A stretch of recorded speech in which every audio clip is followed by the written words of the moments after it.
8 secret societies you probably haven't heard of. Many of these selective clubs peaked in popularity in the 18th and 19th centuries. By their very name, secret societies inspire curiosity, fascination, and distrust. When, for example, news broke that Supreme Court Justice Antonin Scalia spent his final hours in February 2016 with members of a secret society for elite hunters, people naturally wanted to know more about the group. It's not uncommon for public figures to be involved in selective societies, many of which have deep historical roots. Scalia's fraternity, the International Order of St. Hubertus, was instituted by Austro-Hungarian Count Franz Anton Spork in 1695 and named after St. Hubert, a hunter who once saw a golden cross between the horns of a stag. Hubert heeded the divine message and thereafter chose a life of piety. Spork's order aimed to honor St. Hubert's memory and to promote responsible hunting and wildlife conservation, according to its official website. After the organization denied membership to Nazis, Adolf Hitler dissolved it, but the order re-emerged after World War II, and an American chapter was founded in the late 1960s. The order is one of many clandestine organizations that exist today, though the popularity of these secret clubs peaked in the 18th and 19th centuries.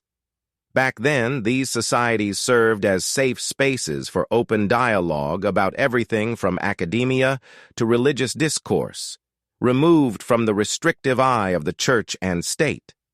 As Noah Shachtman wrote for Wired in 2012, these societies were the incubators of democracy, modern science, and ecumenical religion. They elected their own leaders and drew up constitutions to govern their operations.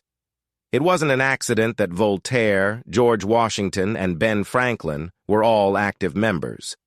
And just like today's networked radicals, much of their power was wrapped up in their ability to stay anonymous and keep their communications secret.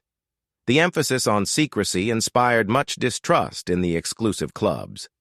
No less than the New York Times weighed in on secret societies in 1880, not wholly dismissing the theory that Freemasonry brought about the Civil War and acquitted President Andrew Johnson and has committed or concealed crimes without number.